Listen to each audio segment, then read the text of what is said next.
Hello everyone, welcome back and good morning.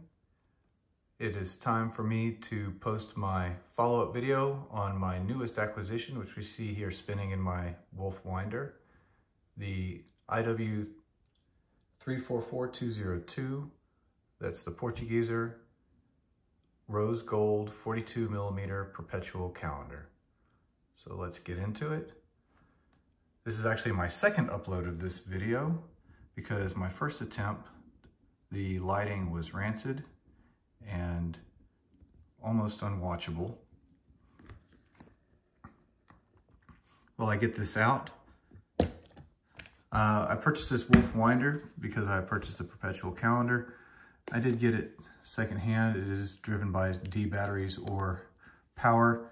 The reason I got it secondhand was because my local watch shop didn't have any of this model in stock, and they didn't seem to be in too big of a hurry to fulfill my order. So I went ahead and just purchased one.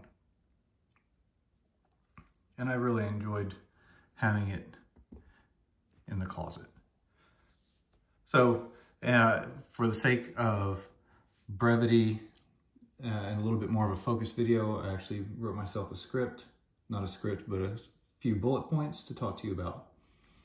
So here she is in all of her beautiful glory. So the purchase, you'll notice from the strap that I did purchase this secondhand. So why would I purchase this watch secondhand when my other watches have not been purchased that way? Well, it comes down to my confidence in enjoying this watch and the price to value ratio for it. Now, when I say value, I mean the value of a solid gold perpetual Kurt Klaus movement watch. Beautiful dial, beautiful wearing experience, $35,000. The value is there, but because of the way that IWC manages their sales and their inventory and the secondhand market, when you purchase a $6,000 watch or even a $12,000 watch, and you immediately lose value on it. So for example, actually the Ceratanium hasn't lost that much value, so it's not a fair comparison, but let's just say that you did lose 40% on the used market as soon as you purchase it. Okay, well that hurts. You're gonna take a bath.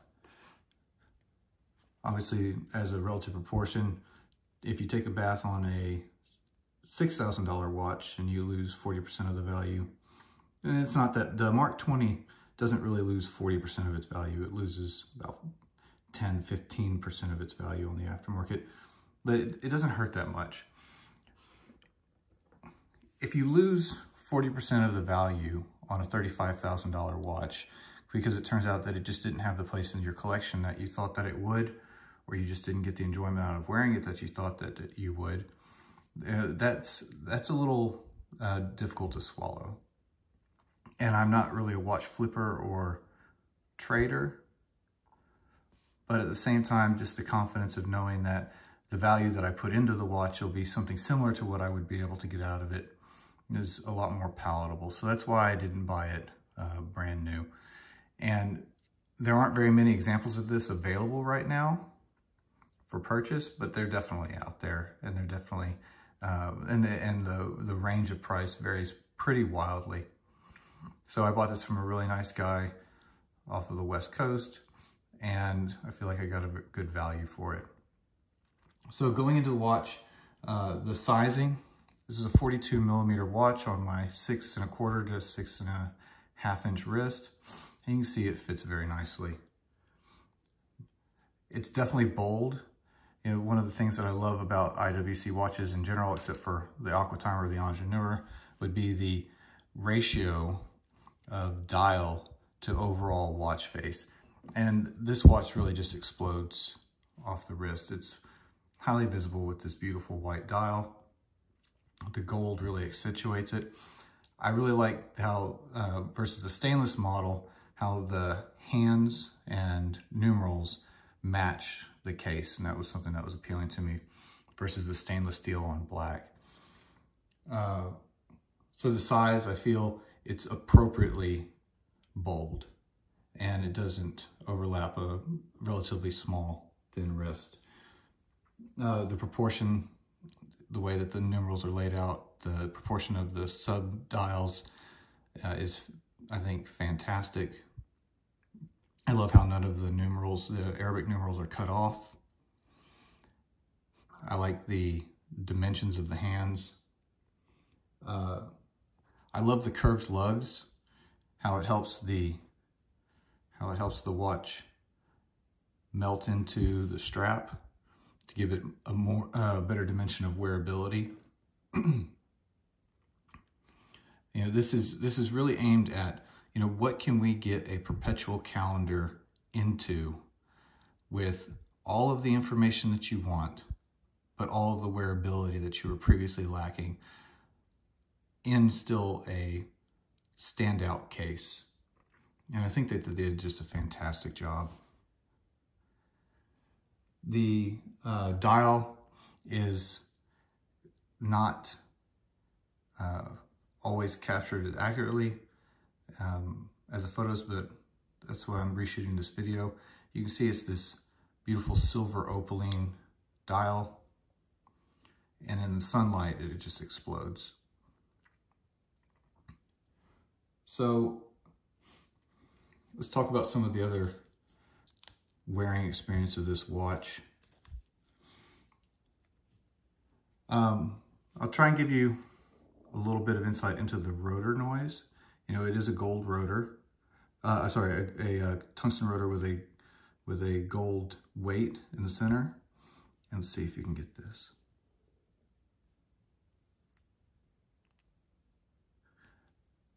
Little bit of noise, very tolerable, nothing too noticeable.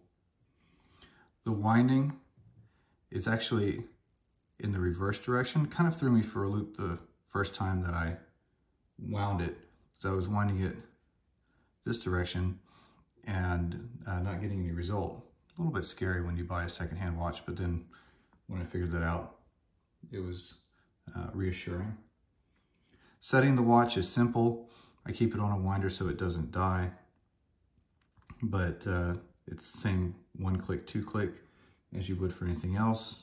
And the amount of rotation it takes to make a change is not so significant that you're likely to overshoot. And the one or two times that it has died on me, I've actually just set the time forward to the appropriate time and date, because I don't let it get super far out of date. And now that I have it on the winder, I don't have that problem. The legibility. So this is not an issue, but it's not what initially attracted me to IWC watches. What I loved the most about my very first IWC acquisition, which started this whole bit of madness, was that when I look at this watch, it's half a second, I know what time it is. And very legible, very clean, just so utilitarian. This is not that watch. The, you know, foil style hands or leaf style hands or however you describe them, you know, you can see the finishing. If I can get a good look here, the finishing is fantastic. Look at how sharp of a point that comes to. Every single hand comes to an absolutely immaculate finishing point. But as far as legibility goes, this is going to take another second to look at. Now, you know, I love a time and date watch. I love days of the week on my chronograph 41. It's easy enough to tell the time, the date, and then no one really needs the month or the year indicator. Those are just fun complications, but they're fun to look at, and it's well laid out, very legible. Let's see if we can pop back in here. You know, the back, the finishing is very pleasant to look at. They managed to fill the case back relatively well, not like Not like some of the others, not like the 44, not like the Big Pilot, but very pleasant. Case back, nice to look at. Combination of machine and hand finishing, mostly machined. It's an impressive movement. A little mesmerizing balance wheel. Don't look at the case back that much, personally, but it's nice. No luminescence. I don't know why it bothers me so much that it has no luminescence. I like the Yacht Club, the way that they put the luminescence into the hands, but this isn't that kind of watch. And then the power reserve, it's not stellar. It's not that double barrel, you know, the 44 millimeter, 120 hour power reserve or 8-day power reserve, but it's good enough, especially if you have a watch winder. It's not going to be an issue. And again, I like the act of winding my watches. So I'll slap it back on. So my overall feelings about this acquisition, I'm struggling a little bit with when and where to wear it. You know, I find myself reaching for it, putting it on, wearing it a little bit, and then because, I don't know if it's because of the gold or because of how much it stands out, you know, putting it back away and putting one of my other pieces on. And I think it's, you know, I'm not going to Tractor Supply or to go outside and work in the garage or to, you know, hang out on the afternoon outside, you know, on the boat or grilling on the back deck wearing this watch. And that's really what I spend most of my time doing.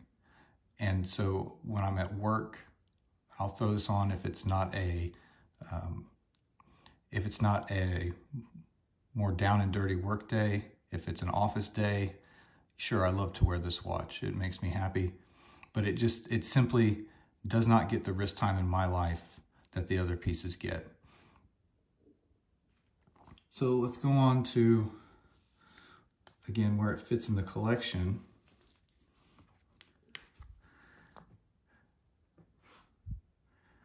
The Mark 20 is basically my I'm not going to work today watch.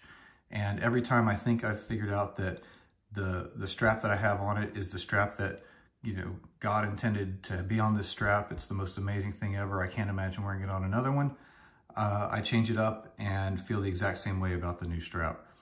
You know, the brown leather on blue Le Petit Prince, you know, wear that for a week and think that this is it, this is the ultimate version of this watch. And then I'll need to go, you know, I'll go someplace where the watch will get wet or take it to the pool or dress it up a little bit and put it on the stainless bracelet. And I think that, nope, this is the pinnacle of all of pilot watchmaking. Nothing will ever beat this. And then not long ago, I threw it on the blue leather and it's been a week now and I absolutely cannot take it off. And even to get a little bit more douchey, for some reason, and don't ask me why, midlife crisis, getting older, maybe I watched too much Jeremy Clarkson. I started wearing it with this bracelet that I picked up. Don't ask me where, just been sitting around, and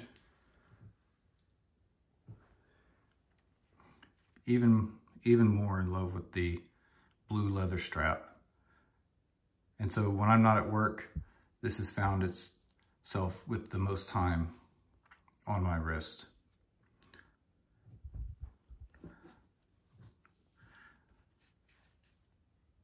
Work days, still the stealthy, the indestructible, the waterproof strap, the legibility. Even though I look at this watch in the mirror or on my wrist and am taken the least with how it looks out of all four of my watches, it is still probably the one that gets the most wrist time because A, I work a lot, and B, and I work out a lot. I'll wear it on hot, sweaty days without worrying about it. It's the most stealthy. Even though it is the one that is aesthetically the least pleasing to me, it is still the one that finds itself on my wrist more than all of the others. And then finally, I still cannot get over how much I love my most humble of pilot watches. If I'm, I am from the South, if I'm wearing boots and jeans, this is it, period. If I'm wearing, some cargo shorts and a t-shirt, go work in the garage or to just go out, this is it. This is it. This will never leave the collection. None of these will. Absolutely love it. And while this will, the Spitfire will sometimes go a week and a half without being worn, it gets thrown back on and then it becomes my best friend again for a couple of days. Aging nicely. No green, ugly copper colors. Still love the way that the internal bronze underneath the sapphire case or sapphire front gives it that nice pop of contrast against the green. Cannot walk past the mirror or look down at my hand with that watch on and not appreciate it. So where does this watch fit in? It's beautiful, it's complicated, it's special, it's amazing to look at. I don't know if it's forever. I don't know if it's forever. I also don't mind the pin buckle, by the way. I mentioned it in the video that I before I reshot. I changed the position of my watch straps a lot in terms of the sizing, and the pin buckle is just more convenient. I know that the weight and the security would be nice to have folding clasp, but pin buckle's fine with me.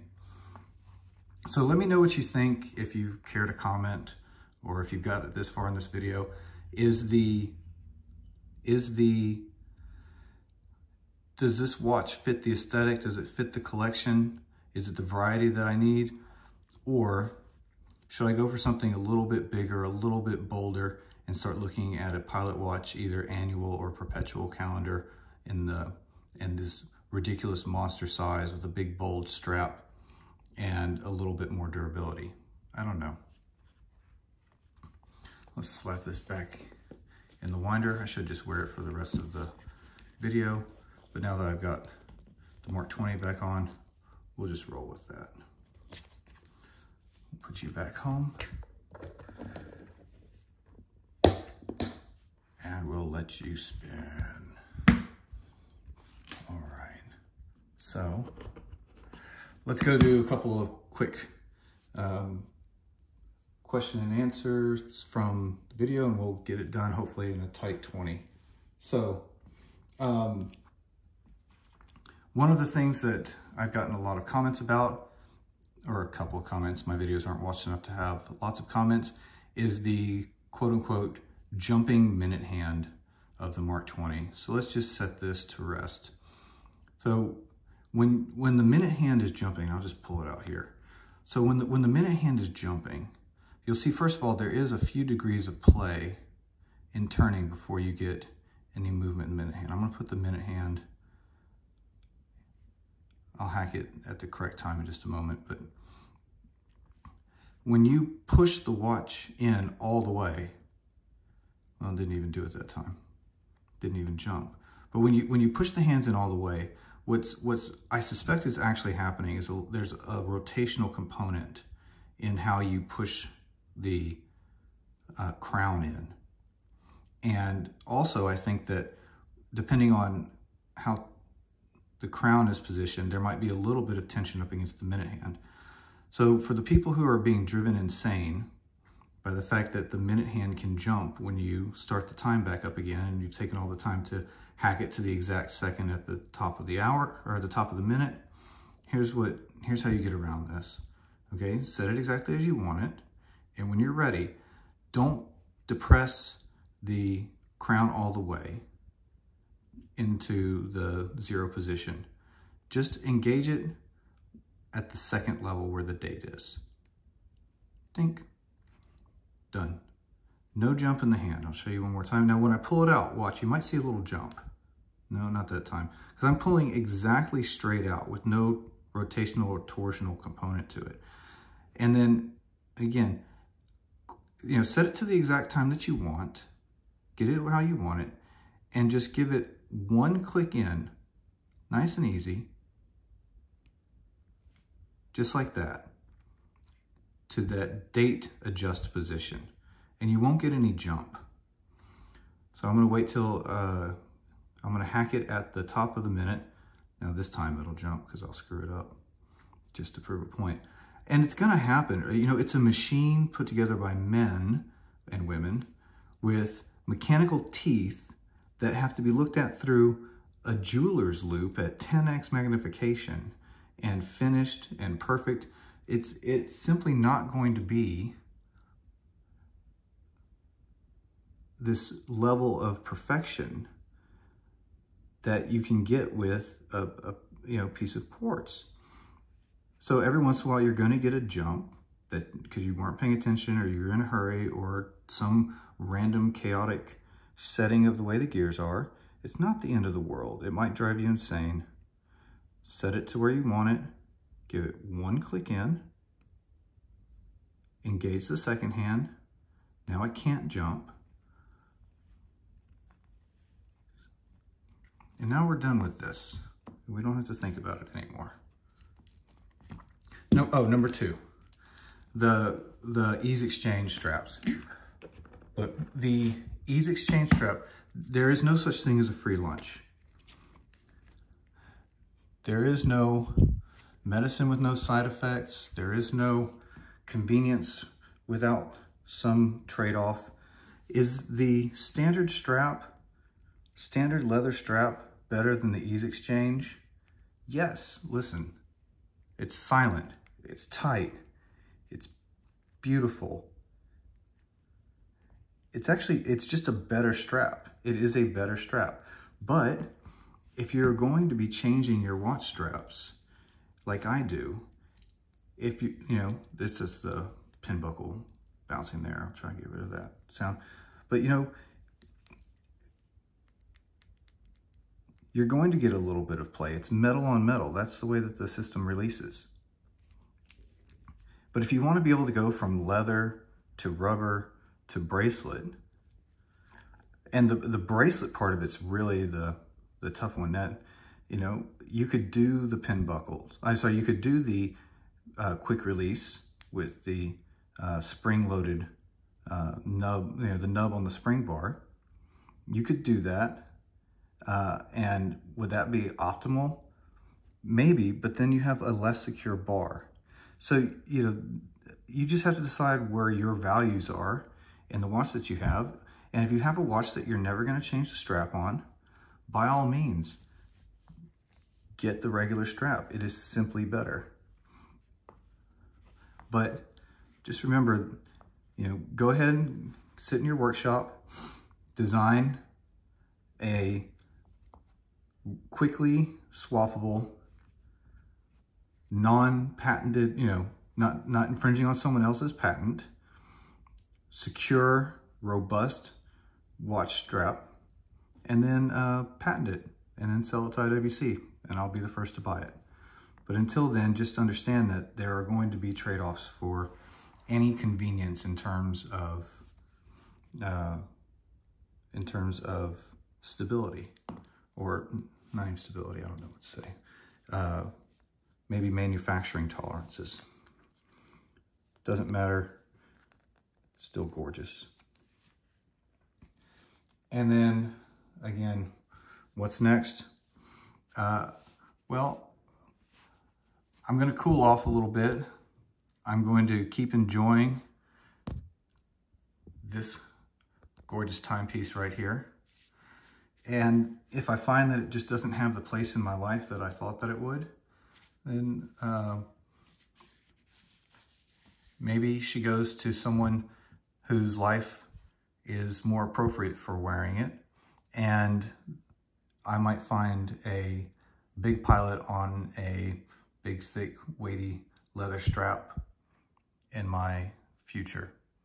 But until then, love the one you're with, enjoy the fruits of your labors, and enjoy your collecting journey. Everybody have a great day.